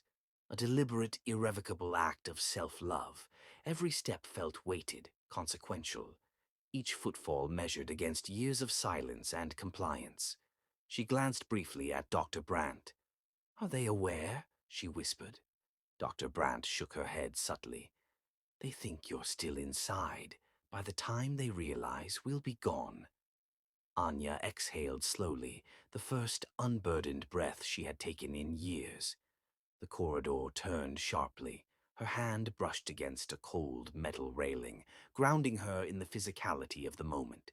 No fantasy, no memory, just survival. Her mind flickered to Silas. She imagined him discovering the empty space she had occupied, the panic that would ripple through his meticulously controlled world. And yet, she did not feel triumph. Not yet. Her emotions were layered, complex, almost contradictory. Fear, relief, anger, grief, power. She paused at the stairwell. Looking down the descent, she realized how many steps it had taken her, not just physically, but emotionally, to arrive here. Every memory of confinement, every violation of trust, every stolen moment of autonomy had culminated in this escape. The descent began, step by step, careful, deliberate. The echo of her shoes against stone, a metronome marking her return to agency. Outside, the night waited, cool and expectant. The city lights shimmered, indifferent to the drama of a single life reclaiming itself. A car waited at the edge of the street, an unmarked vehicle, silent engine, doors open in quiet invitation. Dr. Brandt gestured. "Get in, quickly." Anya slid into the seat, her body still taut with adrenaline. The familiar confines of restraint were replaced with controlled, deliberate movement. The first act of self-determination she had taken in 5 years.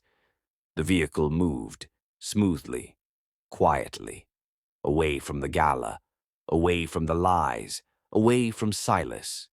Her mind replayed their last glance. She had seen something in his eyes, hesitation, perhaps understanding, perhaps resignation. He had not reached for her. He had not stopped her. Silas had let her go. The realization struck her in layers. He had orchestrated her captivity for years, manipulated every element of her life, Yet when the moment came, he had not interfered. Was it love? Was it relief? Was it acknowledgement of her autonomy? Perhaps a mixture of all. A complex human acknowledgement that her freedom was hers alone to claim. Her hands clenched briefly. The power of choice, long denied, surged through her. No one could take it from her. Not him, not the gala, not the carefully constructed lies. The car wound through the city streets. Every light, every shadow, every turn became part of her recalibration. She was not fleeing recklessly. She was not hiding. She was reclaiming the narrative of her life. Dr. Brandt glanced at her, eyes serious. "They know you're leaving," she said softly. "They'll pursue. Hospitals are thorough. They'll track you." Anya nodded, the weight of strategy returning. "I expected nothing less," she replied. Her voice was calm, but beneath it pulsed determination, intelligence, awareness. The city blurred past the windows. Every shadow, every passing figure became a potential threat, a potential ally, a symbol of the world she was re-entering on her own terms. Her mind flicked to Silas again, to the sister hidden behind locked doors, to the twisted sincerity of a man who had believed his actions were justified. Her chest tightened at the moral complexity. He had hurt her. Yet in letting her go, he had shown a crack in his control, a recognition of her humanity. The adrenaline settled slightly. Her hands unclenched, her breath slowed. Freedom was not immediate safety. It was a step, a profound, irreversible step, but not the end. The vehicle slowed near an unassuming building, a safe house prepared with meticulous care by Dr. Brandt. Anya stepped out, feeling the cool night air against her skin. The city, alive and indifferent, pulsed around her. She was free, yes, but the danger had not vanished. Her eyes scanned the streets, noting escape routes, possible threats. Everything she had learned from years of observation, now deployed in real time. Dr. Brandt placed a steady hand on her shoulder. "You've done well," she said, "but this is only the beginning." Anya's lips pressed together. Her mind raced with strategy, contingency, and planning. She could no longer be passive. She could no longer trust anyone fully, not even Silas. Her survival depended on precision, intelligence, and awareness. The night was quiet, but charged with potential. Every shadow held meaning. Every sound was amplified. Every heartbeat a reminder that she had chosen herself, finally. The safe house doors closed behind her. The world outside continued unaware, but inside a new chapter of agency had begun. And yet, her heart could not ignore the pull of unfinished business, the sister, the hospital, the hidden truths waiting to be revealed. Every choice forward carried consequences, immediate and irreversible. Anya exhaled slowly, centering herself. She would survive, she would fight, she would reclaim the story of her life. But the night was far from over. As Anya settled into the shadows of the safe house, a faint vibration pulsed from her phone. Dr. Brandt's voice, tense and urgent, whispered from across the room. "They've tracked you already, and someone from inside knows your escape plan. Anya, they're coming for you." Her pulse quickened, because in that instant she realized freedom had a price, and the next move could determine not just her survival, but the fate of everyone Silas had hidden. The world he had built, polished, controlled, untouchable, began to crumble in ways Silas had never anticipated. The gala's aftermath rippled outward. Screens flashed rumors. Whispers became headlines. Investors murmured in tense boardrooms. Emails circulated faster than news as speculation spread like wildfire. The private, secretive wife of Silas Thorne had vanished. For the first time in his life, Silas felt a vulnerability that no wealth could shield him from. No armor of money, no network of influence, no scientific genius could repair the sudden, glaring exposure of his life. His office, normally immaculate, seemed smaller, oppressive, suffocating. The walls, once symbols of his power, now felt like a cage, one he had built for himself. Phones rang incessantly. Staffers hurried, eyes wide with fear, attempting damage control. Every news feed, every ticker, every whispered conversation in financial circles felt like a hammer striking the brittle glass of his empire. And yet, Silas's mind was not on his reputation, not on the stock plummets or investor panic, not on press inquiries or public scrutiny. It was on Anya. She had escaped. She had claimed her autonomy, and he had done nothing to stop her. For the first time, he realized what selflessness truly meant. Not wealth, not control, not influence, but sacrifice without expectation, protection without possession. He sat at the edge of his desk, hands buried in his hair.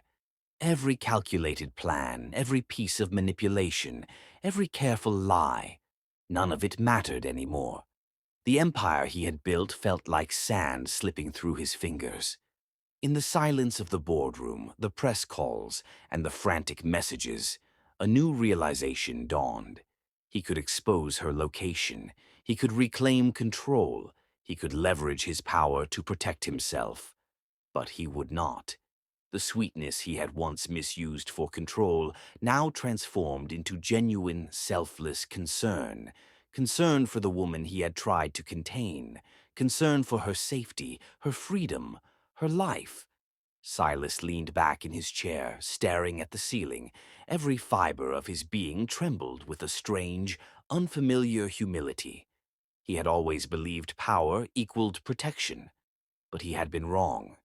The calls from investors became urgent. Legal threats materialized. The media frenzy intensified. The stock market shifted, influenced by uncertainty. Silas's empire teetered on the edge of collapse. And yet, the choice that could have saved everything, revealing Anya's location, manipulating the narrative, was ignored. He refused. Refusal in this case was the first act of moral courage he had ever truly undertaken. He thought of her, how she had stood, calm and poised, eyes flashing with understanding and fury. How she had spoken with the weight of history, culture, and identity embedded in her very being. How she had claimed her autonomy with courage and precision. And for the first time he understood the depth of the man he had tried to be versus the man he had become. The walls of his office no longer suffocated him. Instead, they mirrored the emptiness he now faced. Emptiness that demanded reflection, transformation, and accountability. Silas's fingers traced the edges of his desk. Every object, every trophy of success, every framed photograph of controlled smiles, all meaningless in the face of genuine human consequence. He thought of her mother, of the sacrifices made to protect knowledge, life, and dignity, of the legacy that had been obscured, manipulated, and nearly destroyed. And he realized the empire, the fame, the control. It was nothing if it came at the cost of humanity. Outside, the city pulsed with life, oblivious to the private collapse of a man who had wielded power like a weapon. Investors called again, phones pressing urgency into his chest. Silas let them ring. Every attempt at coercion, manipulation, or control ignored. He did not respond, because he now knew the cost of power divorced from conscience. The cost was human lives. The cost was autonomy. The cost was Anya.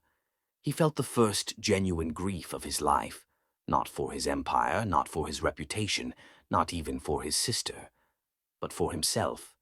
The man he had been, the man who justified cruelty, who manipulated love, who prioritized outcomes over people, was dissolving.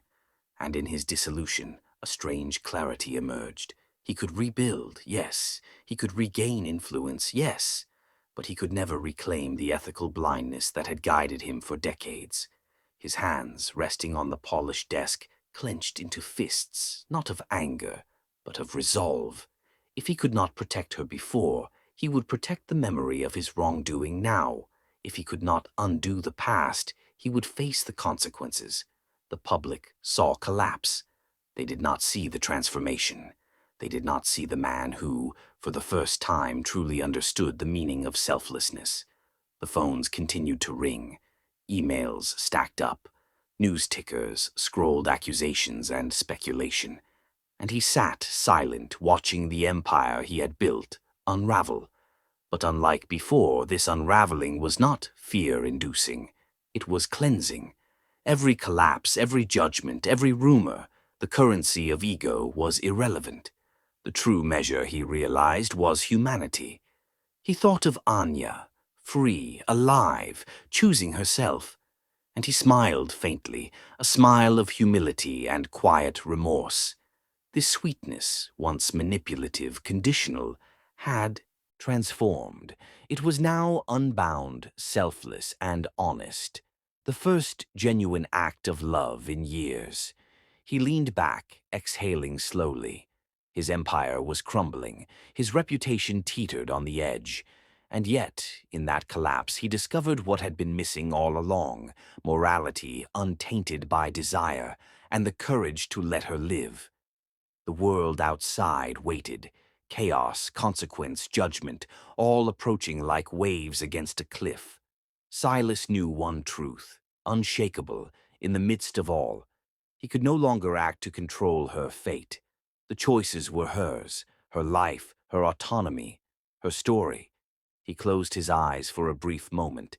The city's pulse mirrored his own, a rhythm of impermanence, of fragility, of human complexity.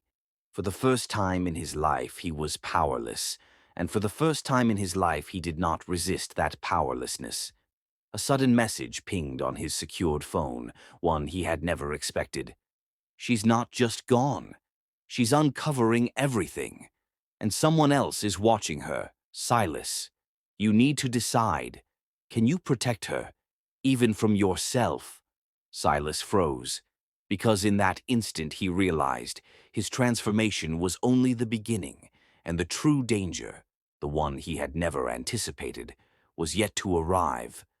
Months had passed, but every day had been carved into Anya's mind like a precise incision: pain, strategy, survival, reflection.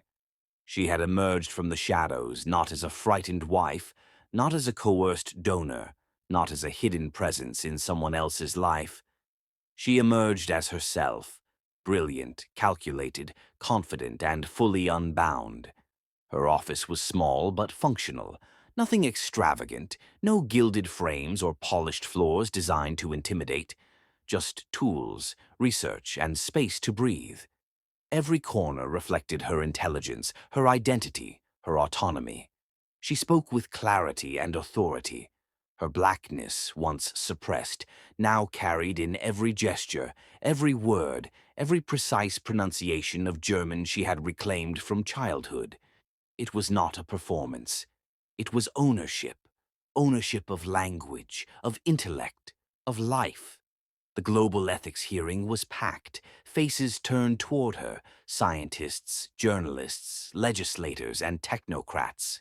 The room smelled of polished wood, stale coffee, and anticipation. Cameras clicked and whirred, capturing every measured step she took toward the podium. Anya's mind was calm, despite the intensity of the moment. Her pulse was steady, controlled. Every detail had been rehearsed, not in memorization of words, but in understanding of impact. She began speaking, German, rapid, precise, deliberate. The audience, largely unfamiliar with the language, relied on translators.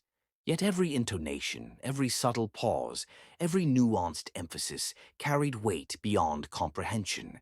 She was not just speaking. She was conveying truth encoded in the structure of memory, identity, and scientific integrity. The first slide illuminated the screen behind her. Charts, graphs, and anonymized data that exposed the industry's systemic abuse. Blood samples, genetic experiments, patient coercion, all presented without identifying names, without scandal-mongering. Her intelligence carried a moral force. Her authority carried undeniable truth. Journalists scribbled notes furiously. The ethics panel leaned forward, captivated. Legislators exchanged whispers, unsettled by the depth and precision of her knowledge, and she maintained control over every revelation. She could have implicated Silas. She could have exposed the full depth of the crimes she had endured, but she did not. Her lips curved in a faint, private smile as she delivered the conclusion. The integrity of science relies not only on discovery, but on conscience. Those who wield power over life and genetics must answer to humanity, not ambition. She stepped back from the podium. A murmur spread through the room. Some applauded, some frowned, discomforted by the implication. Yet all were silent in the weight of her presence. Anya's thoughts flicked briefly to Silas. He had let her go. He had endured collapse, and now he was no longer a prisoner of control, but a man forced to confront consequence. Yet she had not forgiven him. Forgiveness was a luxury she did not grant lightly. Protection, however, was a necessity. To reveal him unnecessarily would serve no purpose other than revenge, a path she would not take. Her brilliance was not vengeance, it was justice in measured, deliberate action. The hearing concluded with her name circulating rapidly among media channels. Dr. Anya. Former hidden subject turned advocate, the headlines would read. Her identity, once concealed and erased, was now central. Her voice, once silenced, now resonated globally. Backstage, she exhaled deeply, allowing herself a rare pause. The weight of years of secrecy, coercion, and fear pressed momentarily on her shoulders. Yet she stood straighter, stronger, more unyielding than ever. Her phone buzzed, a message from an anonymous source, likely Silas. "I'm okay, and I understand why. Protecting me makes sense." She stared at the words, unreadable, letting the weight of restraint and moral clarity settle. She would protect him, but on her terms. Not as gratitude, not as reconciliation, not as forgiveness, but as control over her own narrative, over her autonomy, over her life. The world would see her as a leader, a scientist, a truth-teller. But Silas would remain outside of that image, protected not by loyalty, but by strategy. Her brilliance, her morality, her agency, fully her own. As the months continued, Anya traveled the world, speaking at conferences, advising ethical boards, mentoring young scientists from marginalized communities. Her identity as a black woman was central, celebrated, and unapologetic.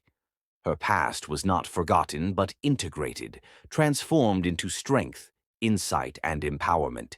And yet, even in triumph, she remained vigilant.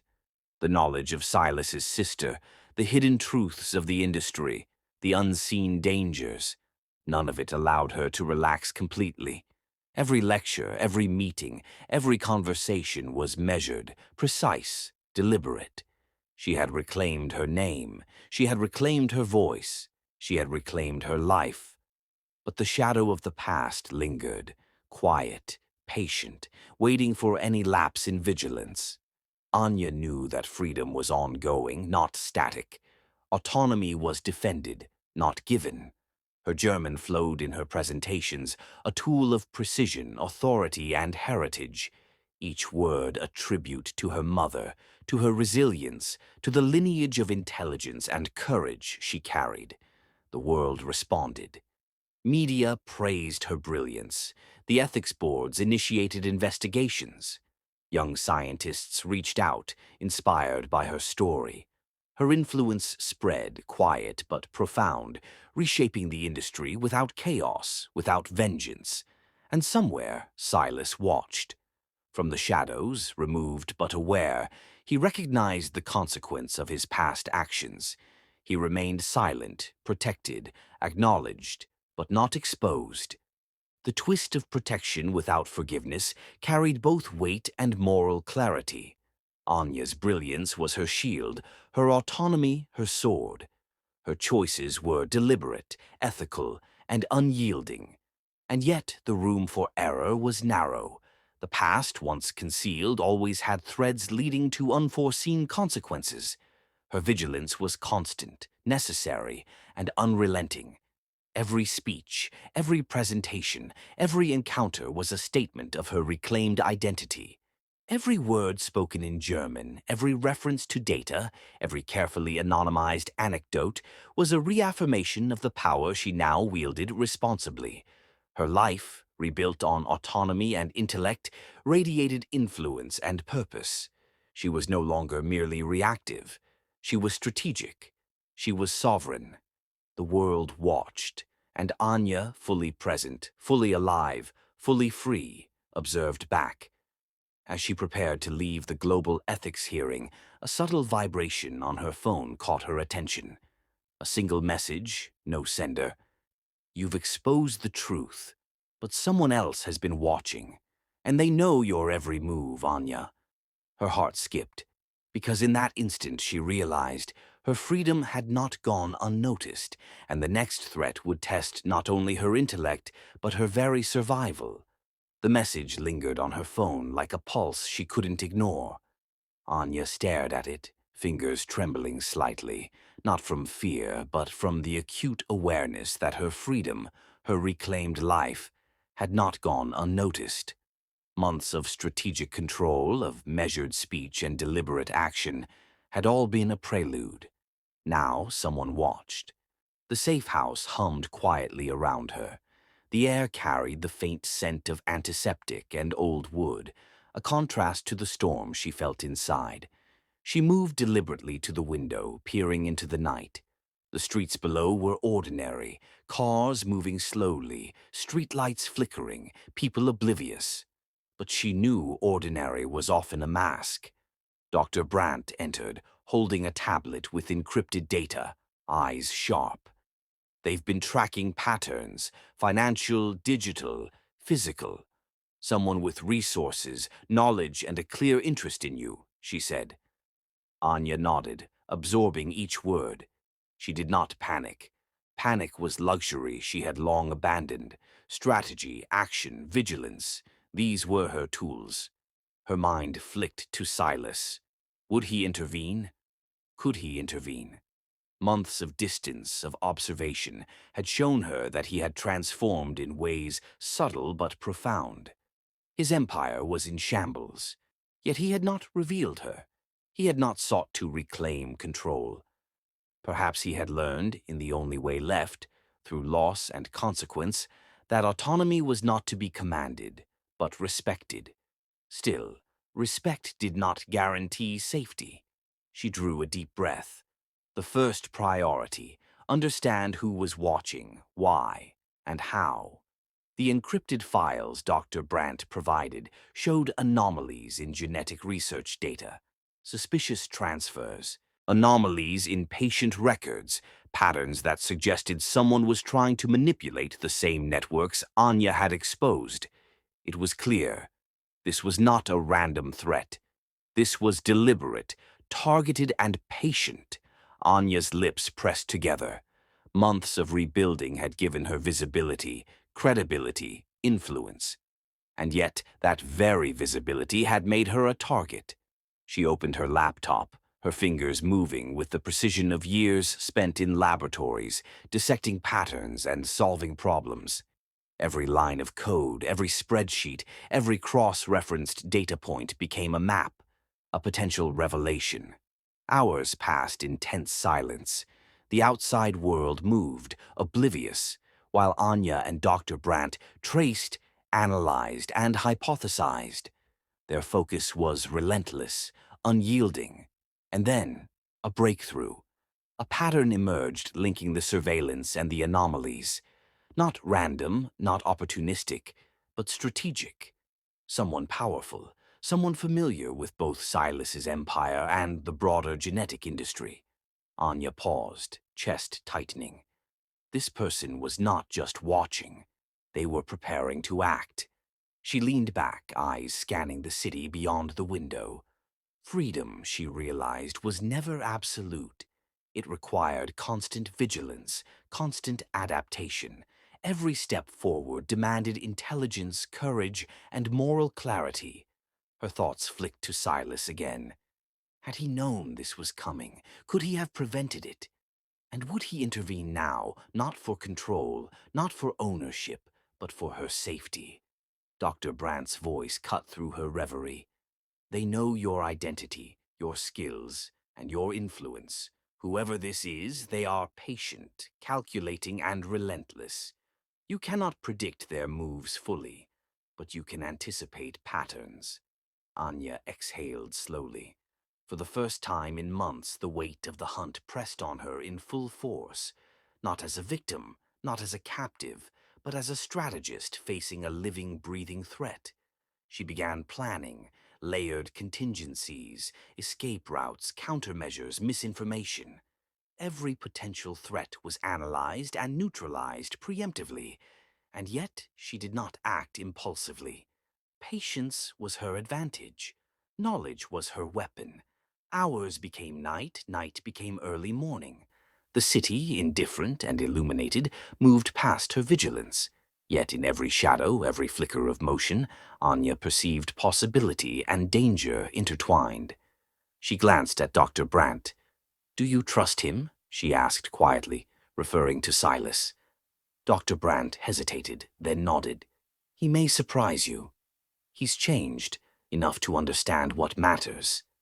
But he is still human, still fallible." Anya's mind catalogued every lesson learned over the past months: control versus consent, power versus morality, love versus manipulation. Every failure, every betrayal, every choice now informed her strategy. She moved to the window again, scanning the skyline. Somewhere beyond those lights, someone was tracking her. Someone who saw her brilliance as a threat. Someone who wanted leverage, control, maybe revenge. And she would not allow it. Her blackness, her intellect, her autonomy, everything once hidden or suppressed, was now her armor. Her voice, her skill, her reputation, tools to defend herself and the truth she had reclaimed. She closed her eyes briefly. The weight of months, of strategy, of survival, pressed on her. But she stood taller, stronger, more unyielding than ever. Every movement she made was calculated. Every conversation, every public appearance, every action was deliberate, informed, precise. The world could watch, could speculate, could try to interfere. But Anya had learned what it meant to move like water, fluid, invisible when necessary, unstoppable when decisive. Dr. Brandt placed a hand lightly on her shoulder. "Are you ready?" she asked. Anya's gaze hardened, focused, unwavering. "I am always ready," she replied. Not as a captive, not as a hidden wife, not as someone defined by others, but as a woman fully claiming her power, fully alive, fully sovereign. The days ahead would test her, but she had learned that fear was not the opposite of freedom. Action was. Autonomy, intelligence, vigilance, these were her allies. The skyline glimmered, indifferent yet full of possibility.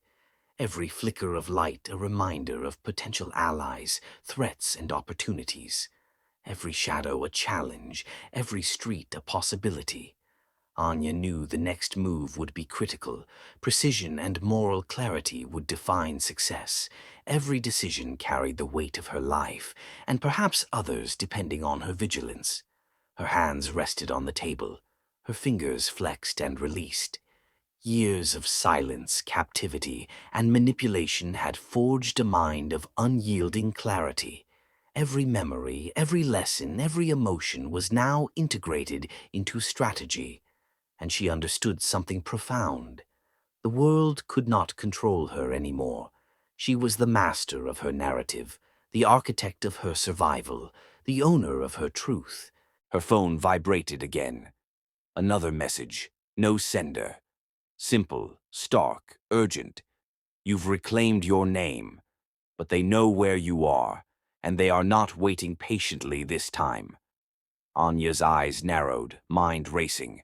This was not a threat. This was the beginning of the real test. She rose, voice calm, deliberate, steel beneath the surface. Then we begin. Outside, unseen figures observed the safe house from a distance, silhouettes in the shadows, calculating, precise, silent.